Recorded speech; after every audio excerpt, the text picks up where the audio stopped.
Alrighty, so in our virtual studio today we have Jake Getz. and Anna Broadhead. and Cameron Martin. wow, awesome. So sorry you guys couldn't hear me. The listeners could hear me, but you guys couldn't hear me. There's always something that goes wrong, I swear to God, with this whole Zoom thing. Yeah. Like it's one thing or another. But anyways, we've got a really great show today. What are we talking about? What are Oh we talking man. about?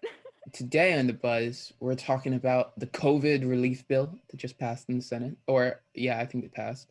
The US condemning Myanmar and NJ university plans to be fully open next year. Talk about that. Awesome. We got a lot going on today in the world. Or Oh mostly yeah. the US, I feel like. Yeah. and New Jersey. A lot of New Jersey news today. Oh yeah, no, we're staying true to the state, yeah, today. True. Lot of Joyzy news. Yeah, not all good, but definitely not all bad. Got some music Yeah, news, but there's a good one in there. true, there is at least one good one in There's there. one. Just maybe just one. But anyways, I'm gonna hand it over to Anna Broadhead with our newscast for the day. Good morning, Buzz listeners. This is Anna Broadhead giving you this morning's news update. In international news, a tsunami warning for parts of New Zealand was lifted hours after officials had told residents of coastal areas to evacuate in the wake of an 8.1 magnitude earthquake. No deaths have been reported, and we hope that everyone stays safe.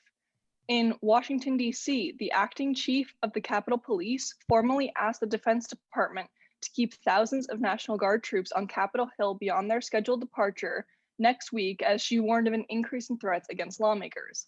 The acting chief, Yogananda Pittman, appealed to congressional leaders to intervene after her first request for an extension was denied, even after the police alerted the public to another possible assault against lawmakers this week. Next, we have some positive news out of New Jersey. According to the Labor Department, new unemployment filings in New Jersey dropped to the lowest level since the pandemic began. Last week, a little over 10,000 claims were filed, which is a 3.5% decrease from the previous week and marks 3 consecutive weeks of a slow decrease in claims. In Montclair news, Assistant Professor Tara L. Conley of Montclair State University's School of Communication and Media has been awarded the prestigious Race and Technology Fellowship by Stanford University. Professor Conley is an interdisciplinary Black feminist scholar, media maker, and writer. Her scholarship centers Black life in the study and exploration of place and media histories. We send our congratulations to Professor Conley. And now for a quick weather report. It's going to be a sunny day in Montclair. The high for the day is 38 degrees and the low is 26 degrees. And sunset will be at 5:53 p.m. tonight. That's it for today's news update. This is Anna Broadhead reporting for WMSC 90.3. Thank you so much, Anna. That was awesome. And I've noticed is that the sun is setting earlier and earlier, or no, wait, later and later. Is that just me? Later and later. But we're definitely heading into spring, which makes me happy. And what's great about spring is that there's more sports. Cam, you have our sportscast for the day? Yes, I do. So, in NFL news, the Steelers and quarterback Ben Roethlisberger agreed to restructure his contract to be the starter for 2021. Ben Roethlisberger is taking a more than $5 million pay cut. In the NHL, the Islanders welcomed the Sabres into the Barclays Center. Matt Martin had himself a 2-piece performance last night in the 5-2 victory against Buffalo. After starting off as high as you can get, the Penguins got iced by the rival Flyers. Claude Giroux had 3 points as the Flyers mounted a serious comeback, winning the game 4-3. The Rangers and Devils got after it last night, but it looks like Chris Kreider wanted to make a statement. The Boxford, Massachusetts native had a hat trick down in the Prudential Center and gave the Rangers a commanding 6-1 victory. The defending champs took on the Chicago Blackhawks in Chicago. Alex Kilgore was responsible for 2 points and allowed Tampa Bay to win 3-2. Calgary took on Ottawa last night. Dylan Dubé had a hat trick himself, and the Flames got a 7-3 victory. However, in spite of the victory, late last night, as soon as the game was over, Flames head coach Jeff Ward was axed, and Daryl Sutter was named the new head coach. In the NBA, the Suns and the Warriors played last night. Steph Curry and Draymond Green were both out, and Cameron Payne and Devin Booker took advantage of it. They both had double-digit scores, and they won. The Suns win 120-98. The Bucks and Grizzlies played in the thriller last night. After Ja Morant gave the Grizzlies a 1-point lead, Drew Holiday came down the court and hit a jumper to give the Bucks a 112-111 victory. Miami and New Orleans battled in the Bayou last night. Jimmy Butler's 29 points gave Miami the 103-93 victory. And for the first time in over 5 years, the Knicks are above 500 prior to the All-Star weekend. Julius Randle's 27 points gave the Knicks another victory, a 111-104 victory against Detroit. And speaking of All-Star weekend, the All-Star draft was last night. Team LeBron takes on Team KD this Sunday actually, and I'm looking forward to every minute of it. And MSU athletic news, the women's volleyball team took on the Gothic Knights of NJCU at the Panther Athletic Center last night. Juniors Leah Higgins and Carly Waterman both tallied double-digit kills, with Higgins getting 2 aces in the Redhawks 3-2 victory. 3-0 victory, my mistake. And it's game day, Redhawks. The 1-seeded women's basketball team takes on Rutgers Camden tonight at the Panther Athletic Center. If you want to be part of the action, tip-off starts at 7 p.m. right here on 90.3 WMSC, Upper Montclair. And if you're interested in seeing how the women's basketball team is prepared for their game day routine, check out their Instagram page at MSU South Pole. Yes, if you'd like to, you can always check that out there. And thank you, Cam, for our sportscast. That was pretty awesome. And love how, Montclair is being able to keep up sports, even in these times, I think it's pretty awesome to see that school spirit. I'm looking forward to just everything coming off this whole spring semester. Oh, yeah. Spring is just a great time, honestly. I feel like everyone's in a better mood. It really is. Yeah. Oh, man. I can't wait to go back to, get coffee with friends. Oh, I hear you. Some social distance coffee dates, Jake, let's do it. I love coffee dates. Seriously, I treat myself to coffee, and it's it is fun to go with people and by yourself, Definitely. You gotta have that socialization in there. I'll Zoom you, and we can get Duncan at 2 different places. But anyways, let's dive into the news today. You want to start us off, Jake? What the heck is going on? So this first story is about the COVID relief bill. Now it's funny, when I first read the story, I thought they were passing it, but the Senate actually just voted to begin debate on the bill. Big difference. The bill will provide direct payments of up to $1,400 to most Americans. There's also money for COVID vaccines and testing, aid to state and local governments, help for schools and the airline industry, tax breaks for lower earners and families with children, and subsidies for health insurance. Apparently, there's been lots of rewrites and revisions going around, and there might still be some, which could cause some problems. I think they're worried about adding more to it because Republicans are going crazy over the cost, because of course they are.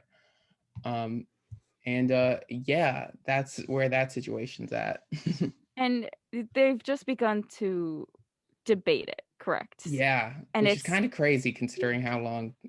I don't know. I feel like it's been a while, and it's and it's also $1.9 trillion. Am I seeing that correctly on this article? Yep. Oh my god, that's so much money. I can't even conceptualize that. Yeah, but but I guess it's what we need. I mean, it's good that they're at least talking about it, because it seems like they almost didn't even give it consideration, considering they just voted to start talking about it. And well, this is the Senate, so they've been doing stuff with it in the House, I assume. Well, yeah, I think that's how it generally works. Yeah. But yeah, no, it's, I guess it's good that they finally voted on it. They're going to begin that conversation. Yeah, I think it would help out a lot of people at these times, because it would go to vaccines and testing, but not only that, it would help lower income families that need it right now. If you were a lower income family to begin with before the pandemic, it was probably life was a daily struggle, and now it's probably a lot harder. So I think this might be a good thing. I don't know much about I guess how to distribute money across a large scale. I've never had to do that no, before. I don't but know if there is a playbook on that, but I do know that a lot of a lot of Americans are waiting for that stimulus check. True. And a lot of and that was a big part of his campaign promise. And the fact that he hasn't delivered on that yet is a bad look. Yeah, I mean, it is Especially the beginning of March, so I guess it is a lot to, I don't know, deal with and organize, I guess. I mean, it's a lot of money to hand out, I guess.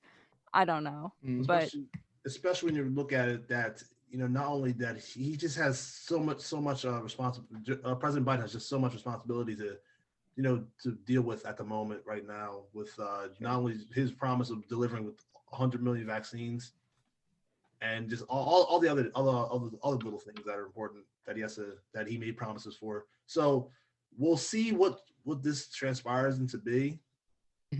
For it to just get to be talked about, just kind of like, whoa, that's kind of what happened. But especially he had promises of like some time frame around May to have X amount of adults in America vaccinated, which is true. So I'm curious as to how, eventually when this will get through, how that money will be divvied up, because those were his two big promises, the stimulus checks and the vaccine. So it'll be interesting to see how everything plays out, hopefully for the better of everyone. Yeah, definitely.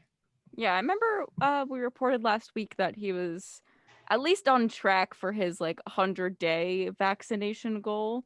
As far as his goals for May, I'm not sure about the exact number he was looking to have done as far as vaccines and stuff, but I don't know, it seems so far that he's working hard to live up to those promises.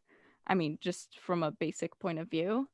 I hope that this does go through, though, this relief bill. I think it would help a lot of people who really need it.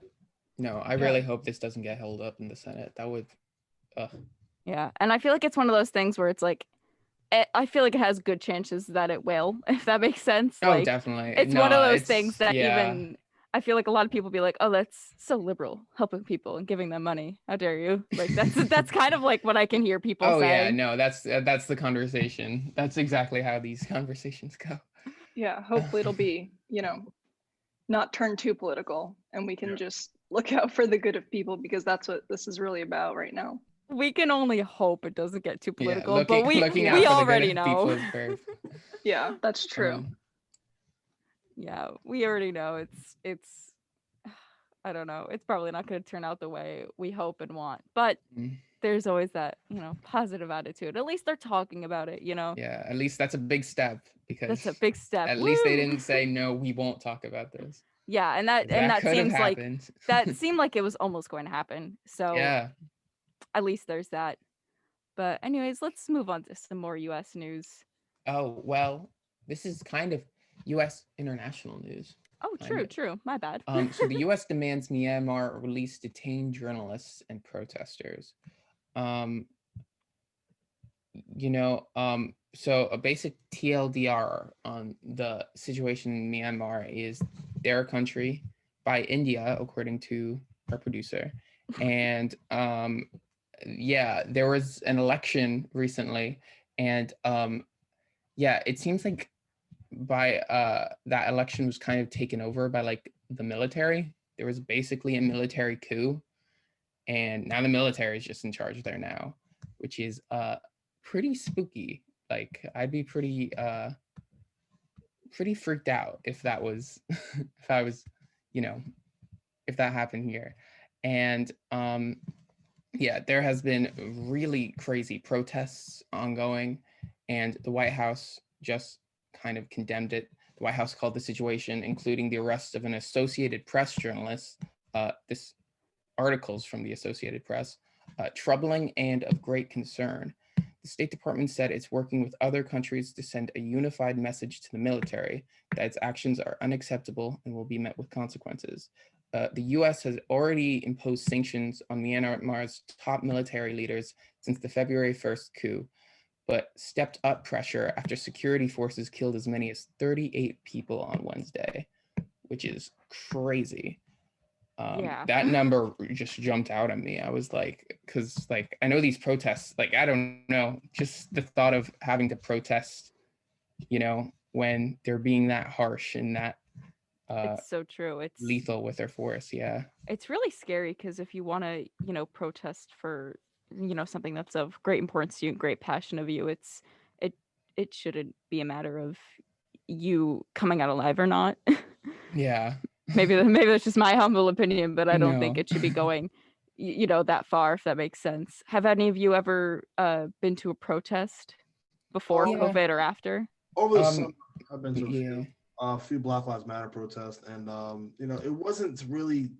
I didn't feel, that I was threatened at all, and that's how I think protests should be. Like it should just be organized, peaceful, and just like no violence between just the protesters and the population. And it's like one of those things that's like, just seeing something like this to live that people live in a world that if they start protesting, it's a matter of life or death. And it just scares me. No, it is terrifying. And according to CNN, there is increasing evidence that the Myanmar military is shooting to kill, which is, I guess, we were seeing that with those numbers of people died. But no, it is scary. I also did go to a couple Black Lives Matter protests, and similar. It wasn't like in the areas I was in, there weren't as many. It was pretty peaceful. It was pretty Right. just it was more of a demonstration. It's odd how there's such a more of a gathering of to show unity, right? Definitely. That's what a lot of them seemed like. 93% to be exact.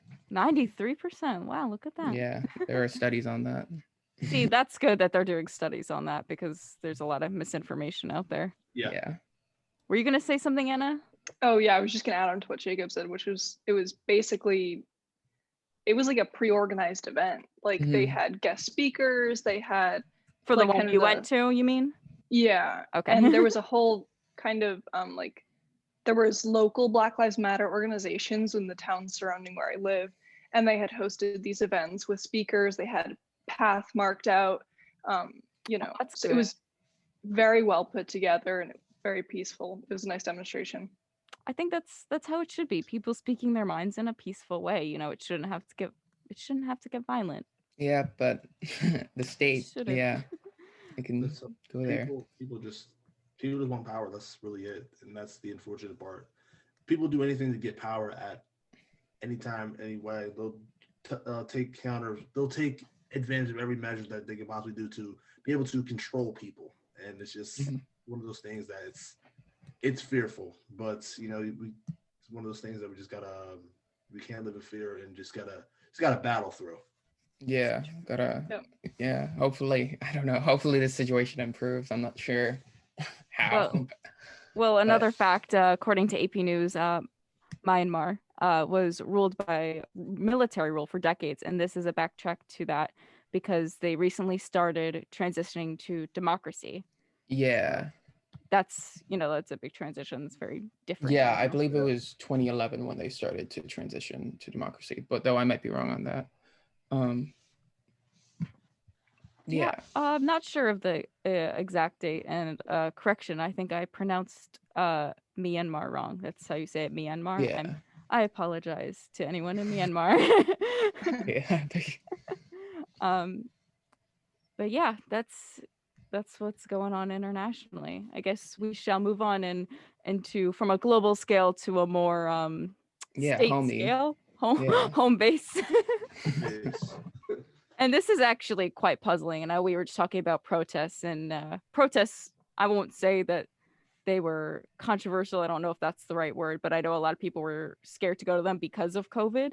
And, we're talking about COVID in this next story here because New Jersey's Rowan University plans to be, quote, fully open, unquote, this upcoming fall semester.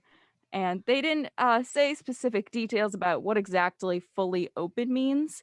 But at least I won't say they, because I don't really know how the entire student body and faculty feels about it.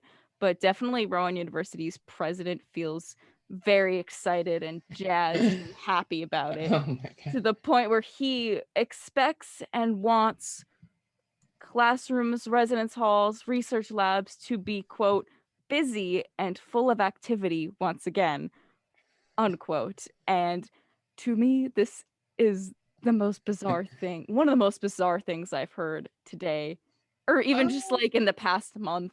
I was just like, it's just that Um, choice of words, busy and full of activity. Like, I don't know, that image that creates of like a I know. busy, crowded classroom. It's giving That's me not a very anxiety. comfortable image at the moment. No, Like, no, like, not at all. like I don't know. I think back to what Mr. Biden, or President, I'm sorry, Mr. Biden Biden. I think said. Mr. Biden is Yeah, I thought okay. that sounded cool, but I don't want to be, No, we used to disrespectful to the say office. Mr. Trump, so Mr. Biden makes sense. Okay, yeah, Not how that he called that's the same. the thoughts in the opening in Texas, Neanderthal thinking was the words he used, because it's like, okay, COVID's over, let's go back. Who decided that COVID was like over at Rowan University? Like, what? What's going on? you gotta. I guess he's confident, very, very, very confident that the COVID situation will be handled by the time school starts back up in the fall. Yeah, I Yeah, can no, and see there is reason why. for that. I can But- see why he would think but- that. At the same time, it's like, wait a minute, man. You got to take it day by day. We Yeah. don't know. Like, Yes, Exactly. we're finding new strains every, I guess, like every week. literally. So it's like, we don't know what to expect with. No one really knows. That's the scary thing, is we don't know what's going to happen. The sun has literally just started to melt the snow in New Jersey, and we're already thinking about next fall. Like, this doesn't make sense. I think it's too soon to come to conclusions like this.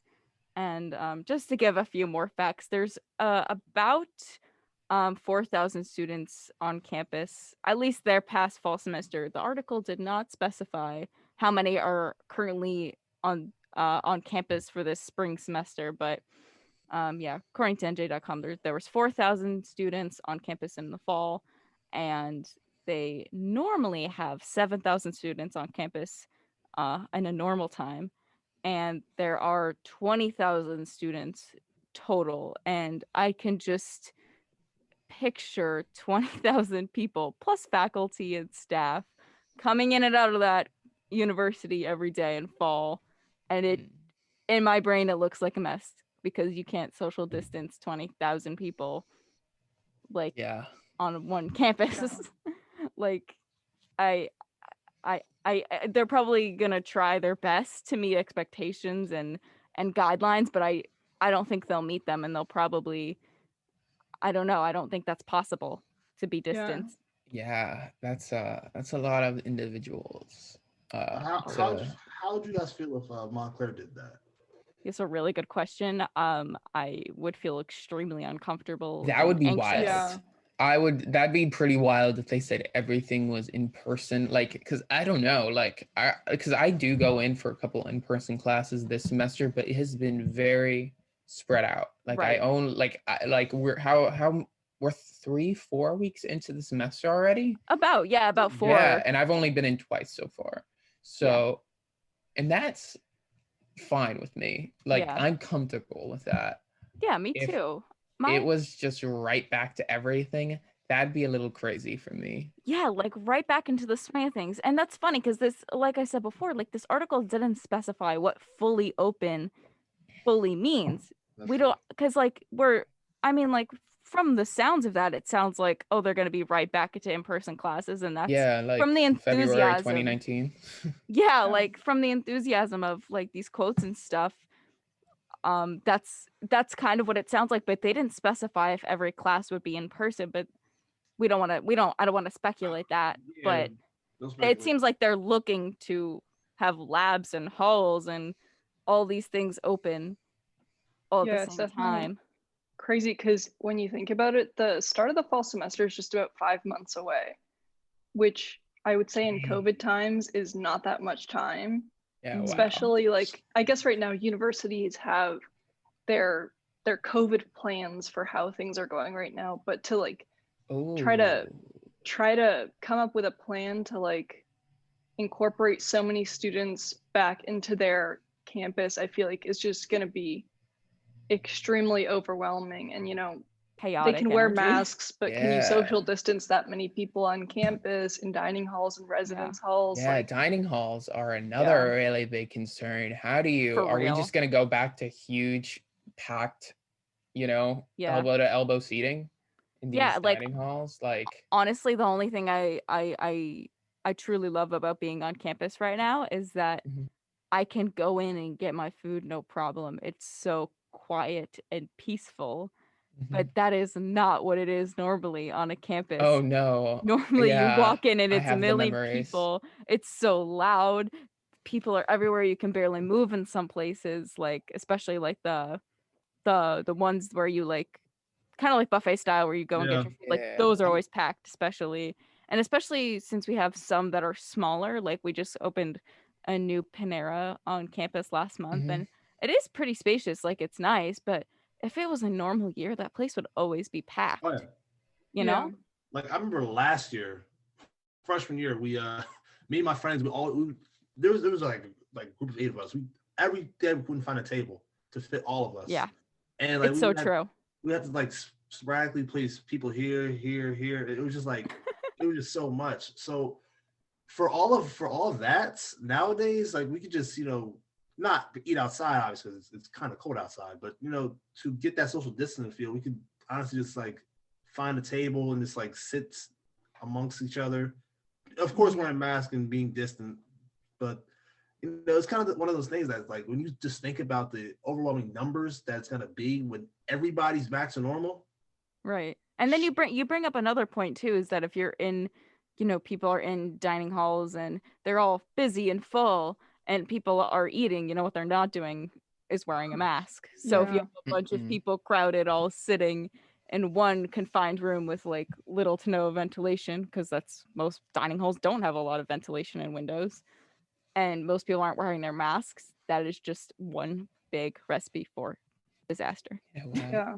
I mean, if you think Will it about open? like how Montclair is, where they kind of have people behind the counter serving you in to-go containers, I feel like Yes, that line, if everyone was back on campus, because it does take a little bit more time it to like be does. served and handed your food, that would be like just chaos. I feel like the lines would be so big, it would take forever. And I don't know if you guys remember at the start of the fall semester, you would look at like the trash cans outside where they had some outdoor dining areas, Yeah. and they were like Oh, yeah. overflowing. Oh my Like it was god. like piles of like bags with our takeout containers in them. And And that it makes was sense. just, they did not have enough people to clean up that amount of trash. So to think of that increasing, it's like It was bad. Yeah. crazy. It's true. It's having that. It's like it's hard to keep up with because before it was like you have a plate and you eat it there and then you leave and the dining hall reuses that plate, and now it's all plastic foons forks and spoons and like non-reusable things and throwing things out, and it's just creating a lot more problems. I hope that at the very least Roman University reassesses this plan when we do get closer to the fall semester and go from there. If things are really great, and it is actually safe, then there's no reason not to do their plan. I just highly doubt that the world's gonna have a big turnaround by fall Yeah, you can never 2021. really know. Yeah. Well, listen, we're gonna see what happens in the world. Yeah, Just see what happens. manifest. Have the good vibes, good energy, put that out into the world, and maybe things will get a little bit better. Yeah, I don't think they'll be this good by fall, but maybe they'll get a little bit better. Who knows? yeah. But anyways, you've been listening to 90.3 WMSC Upper Montclair. We're going to take a little bit of a break, and we'll be right back. Welcome back to the Morning Buzz. I'm Leslie Gall. Oh, you're not listening to 90.3 WMSC Upper Montclair. Whoa, I almost forgot that. Now my name is more important than that. First things first, I'm Leslie Gallagher, and I'm joined in my virtual studio by Jake Getz. and Anna Broadhead. And Cameron Martin. yes, I love that part of the show. I don't know why, it just makes me so jazzed. I think it's so fun. But anyways, before our little break, we were talking about how Rowan University plans to be back into the full swing of things by fall 2021 semester, next semester. And along those lines, some Montclair State students are feeling a bit pressured to take in-person classes. And before we even dive into this article from the Montclairian, our school's own newspaper. Yeah, shout out to them. Yeah, shout out to the Montclairian. Love you all. Let's go around and see. Do you guys feel personally pressured to take in-person classes? How about you, Anna? I would say definitely not. There's never been a time where I was like forced to come in. And in fact, I feel like I'm on like the opposite spectrum where, before the semester, I like look at Nest, look at my schedule, and it's like, oh, all like in person or Hawk Mix. And I'm like, fantastic. And then like 2 days before class starts, all of my teachers are like, you know what, we're just gonna start off fully virtual and we're gonna see where it goes from there. So I think I've been more on the side of like frustrated that I can't have at least one or two in persons. Yeah, I hear you there. That happened to me last semester where a lot of one or two of mine were like, oh, we're gonna be doing some in-person classes, we're gonna visit campus a couple times, and at some point they were like, you know what, we're not gonna do that. Yeah. And I was like, oh, that was a turnaround. How about you, Cam? Did you feel pressured? No, I'm actually more anxious to get in person because I feel as though me personally, I am a better learner when I am in person because I actually will focus much more and not only that, actually not feel the need to not be there in the sense of Zoom Right. having the ability to turn my camera off whenever I don't feel like showing up. So you'd rather have some in-person instruction, you'd say? Absolutely, I would Yeah. much prefer in-person instruction than being stuck in Zoom. Yeah, I completely understand that. I feel a lot more unfocused on Zoom than I do in an in-person class because I do have one in-person class and I feel a lot more focused. Yeah. Well, what about you, Jake, before I move on?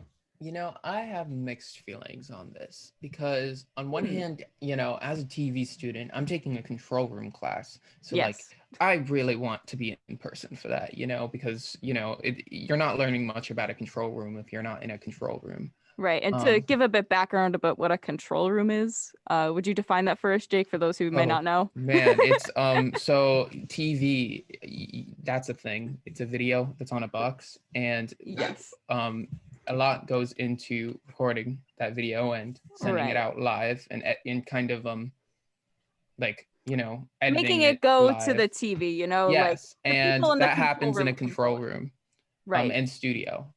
Right, in a studio, that's people actually sit down. The name of the class, control room and studio. Introduction to control room and studio.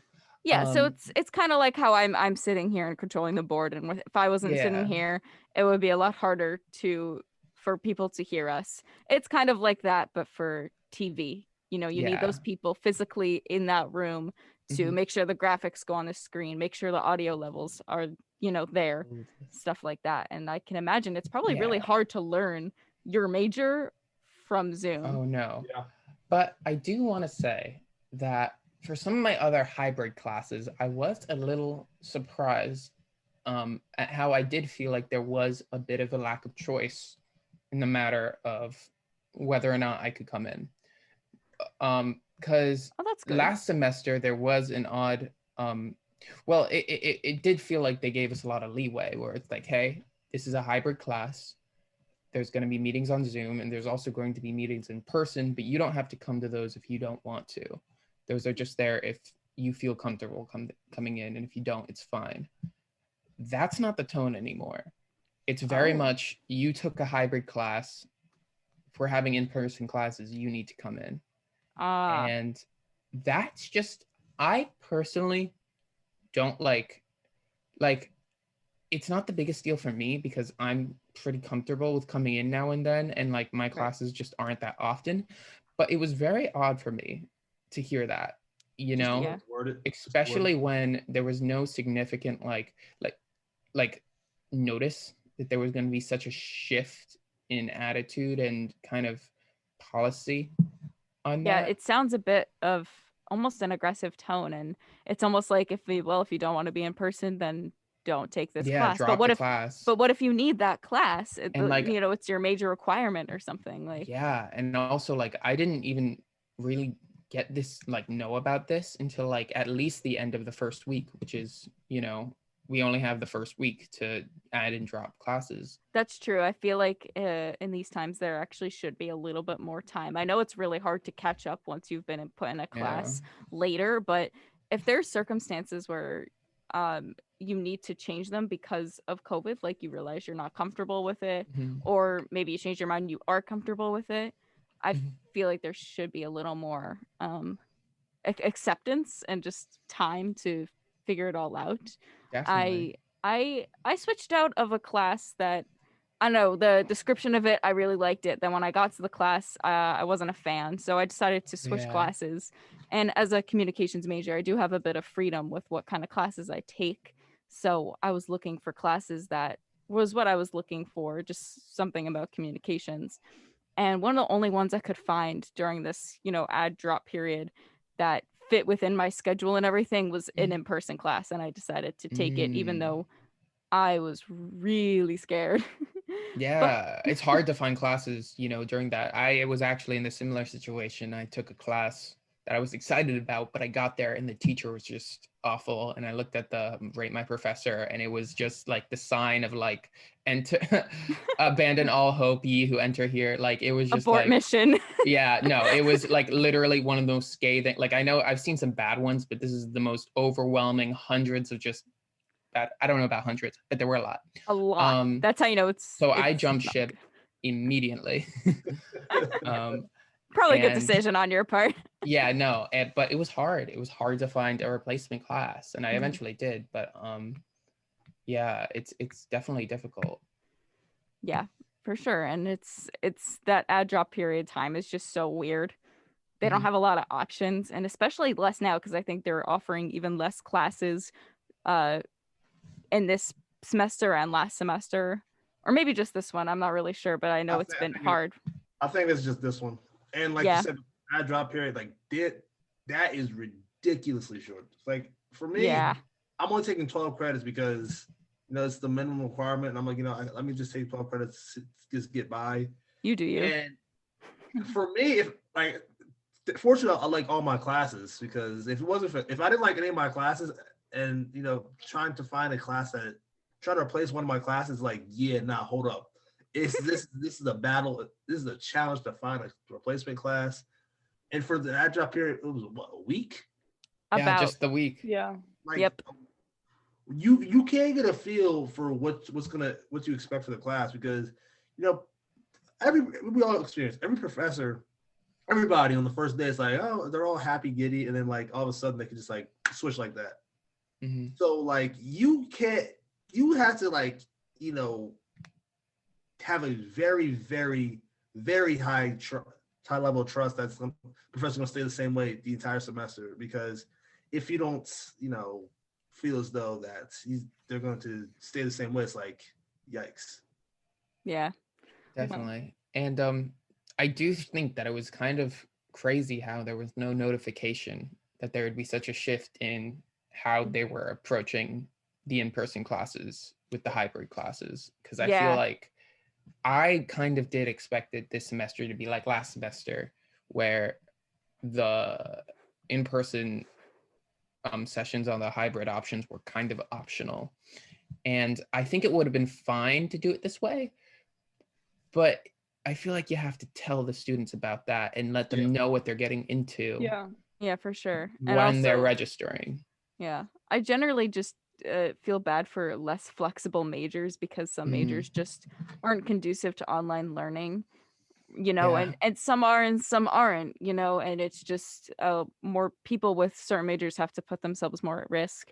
And it's just, it's unfortunate, because that's just the way our school is running for some majors. Like I think music majors have to, they have to get tested a lot.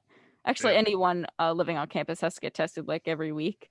But oh man, yeah, there's like a whole little system in place. It was pretty easy.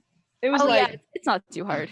5 minutes in and out, but it's it's good that they're I taking steps. I still don't like the test. I still not a fan of the test. It's the nasal swab is not now. I hate the nasal swab test so much. Actually, one that I took on test was actually not to get too gross, but it was just saliva, and you just had to fill a little tube, and I actually preferred that to the nasal swab. I would 'Cause too. I hate it. Yeah. Anyways. Well, speaking of news in New Jersey, we're going to move on to something a little bit lighter, and that could be the possibility of Bruce Springsteen Day. Yeah. Bruce Springsteen fans, where are you at? Yeah, no, uh legendary songwriter. Yes. I don't know. Are you guys big Bruce Springsteen stans? I'm not like I'm familiar with some of the big ones. Yeah. I'm familiar with his songs, but I wouldn't say I'm the biggest fan. But he's from Jersey, so I gotta show love to. Yeah, no, I do like him as a part of like the Jersey aesthetic. You know? Sure. Gotta show love to. Well, Yeah, and they and released also- the movie, right? About Oh God, really? no, I mean it was like a year and a half, maybe 2 years ago. Similarly to around the time when the Bohemian Rhapsody movie came out. Mm. It wasn't like a Bruce Springsteen like biography movie, but it's called Born to Run, and it was Like this, the song that he yeah, wrote. it was this Oh kid my in God. England who had like very traditional, I believe they were like Indian or Pakistani parents, and he's like, I want to write music, I'm gonna do it, and so he comes to the U.S. and as part of the trailer was like as he's entering New Jersey, he's in customs in the airport. The guy's like, what are you visiting the United States for? And he's like, oh, I'm just going to see where Bruce Springsteen lives. And the police officer said that's the best reason to come to the United States is to go to New Jersey and visit where Bruce Springsteen is. We love that. I love a lot of his songs. I grew up on his music. I've been to his concert. Really? That's And sick. yeah, when I was like in high school, my dad was like, "You want to go to a Bruce Springsteen concert?" Because my dad, like before the pandemic, my dad is the kind of person who goes to concerts like all the time. He loves music. Sick. So I would, sometimes tag along, and I saw Bruce in concert, and it was an amazing night of my life. He is a great performer. I don't know like many songs like memorized, but if he comes on the radio, like I'll know a lot of the words, jam out to it. One of the USA is the one I can only think of off the top of my head. Yes, love that song. That one's a classic, Can't but go wrong. and I know some people aren't some hardcore Bruce Springsteen fan aren't a fan of this song, Dancing in the Dark, but I really like it. It's a nice one, yeah. Yeah, it's nice. It's not his typical style. I think it's more popish. That's why some people are like, "Oh, it's not the real Bruce," but I still like it. Whatever. But Jake, tell us about this.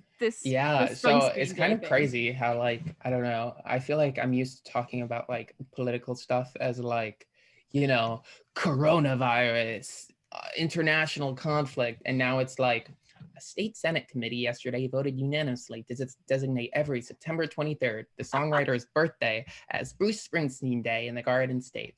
State Assemblywoman Valerie Vanerini Huddle from Bergen County, who introduced the proposal early last year, said she was inspired after seeing Springsteen on Broadway, the rocker's recent hit solo acoustic show, which is cool.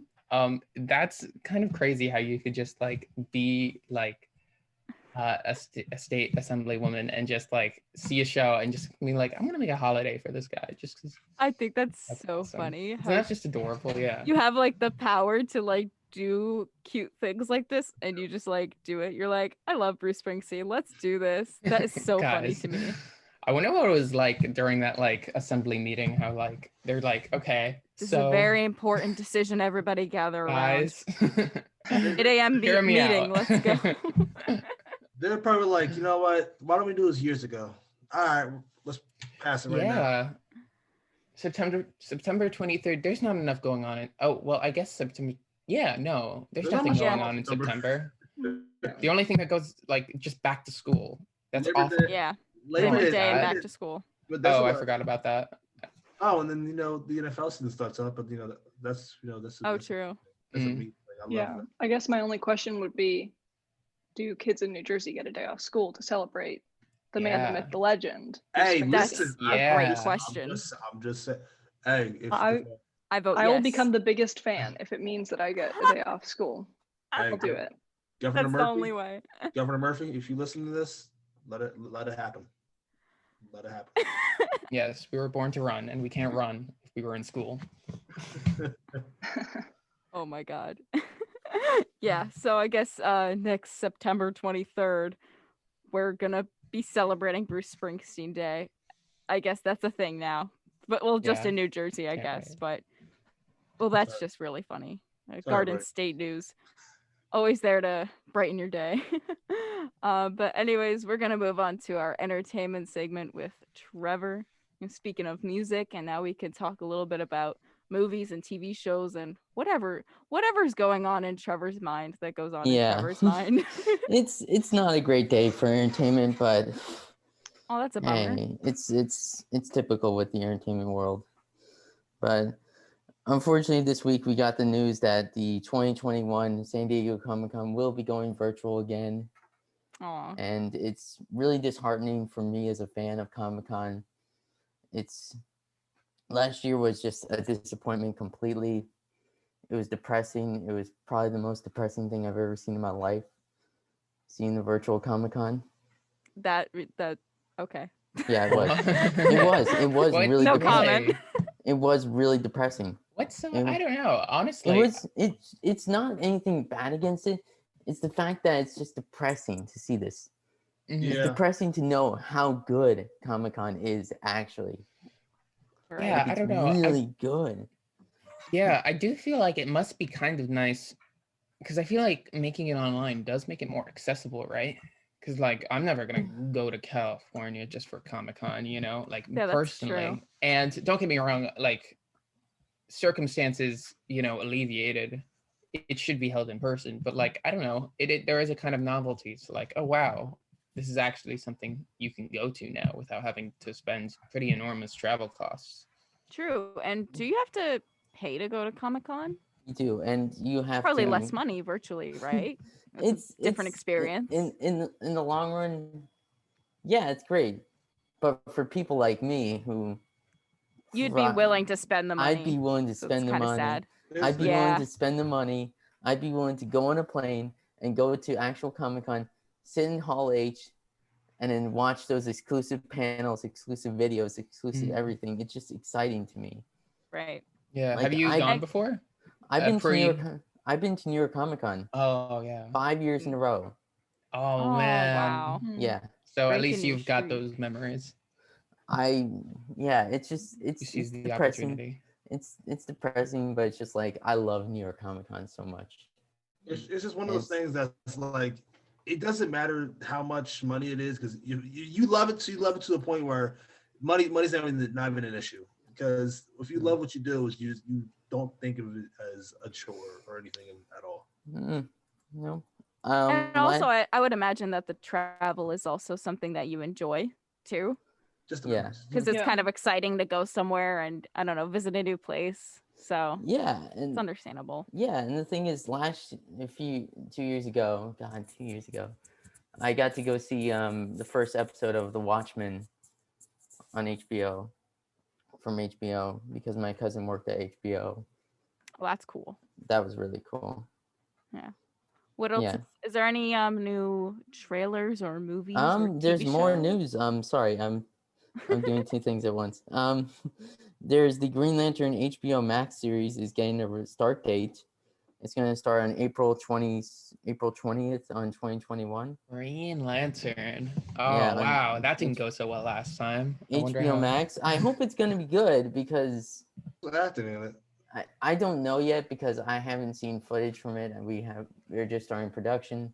Okay. So we'll probably get a trailer probably around 2022 or something, or 2021, a later year of 2021, I guess.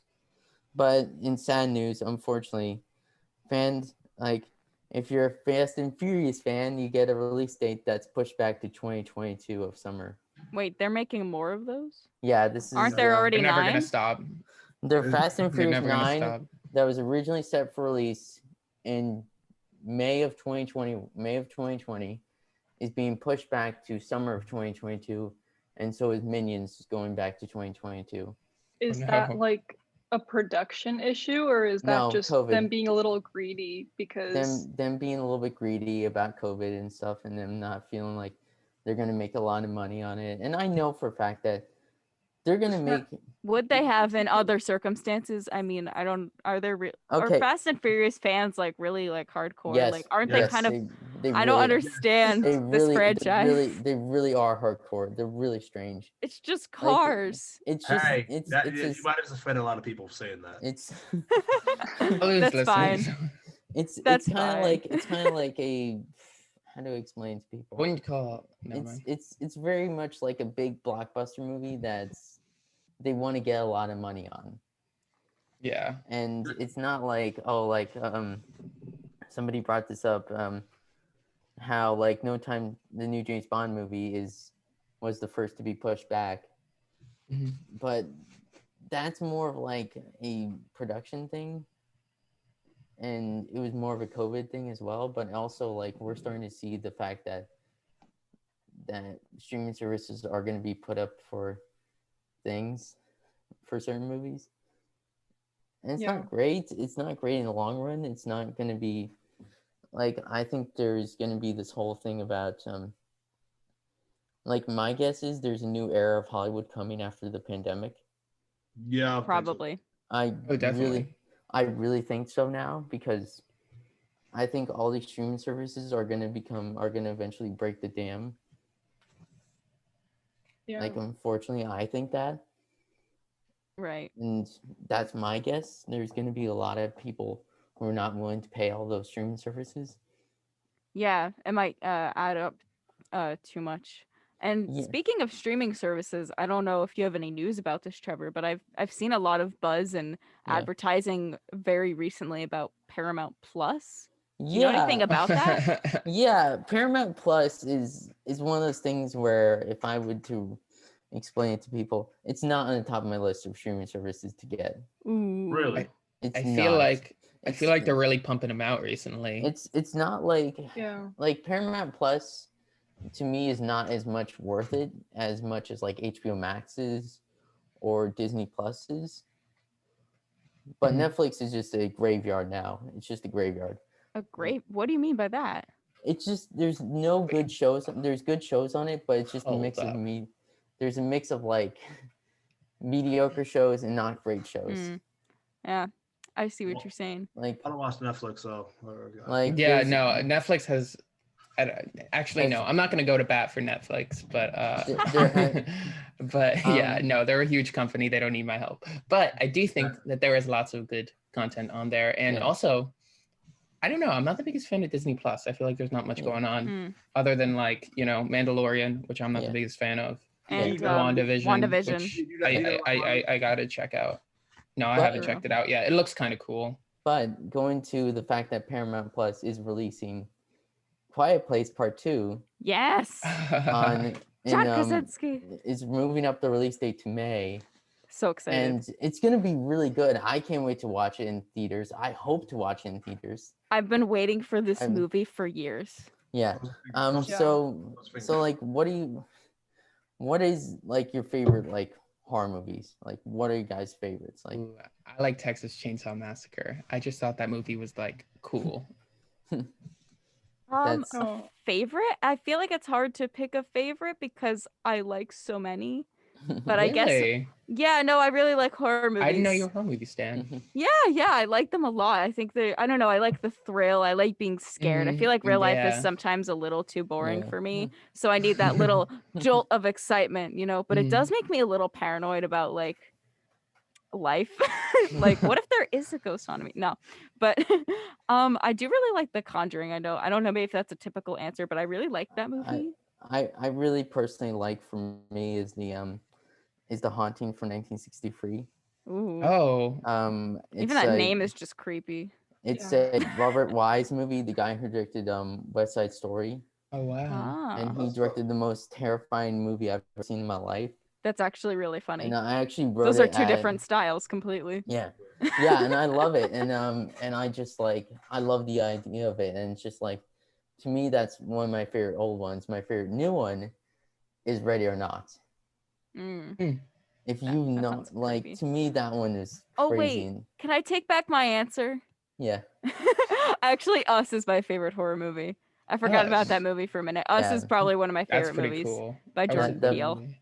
That one was I really, love really it. well done and stuff. Not a fan of yeah. horror, but I What? guess it gives me a lot of anxiety. Like realistic horror is just too much. Fair. But the only scary movie I think I've sat through start to finish was Woman in Black, which had like Daniel Radcliffe in it. That was cool. That movie That had a vibe to scared it. the bejesus out of me. And I mean, I watched it when I was in like 6th grade too, so like maybe not the like best choice, but it was a good movie nonetheless. I remember that one. I would have, when I was in the 6th grade, I would have recommended like something like a slasher movie or something like that. To not start you out on the more hardcore stuff. Alrighty, Cam, do you have a favorite horror movie before we end our lovely show? I really wasn't much of a horror fan growing up, but hey, the Saw franchise is always Saw franchise is always a go-to. Classic. Well, anyways, we're unfortunately out of time today on the Morning Buzz. You've been listening to 90.3 WMSC Upper Montclair. My name is Leslie Gallagher, and I've been joined by Jake Getz and Anna Broadhead and Cameron Martin and Trevor Joya. Sorry. There we go. And our producer behind the scenes, Kenny Horn, as well. And make sure you tune in on the Buzz every weekday, 8 to 9 a.m. Join us on Monday for the Monday edition of the Morning Buzz with Lewis and Kyle. And we'll see you then. Have a good weekend, everyone.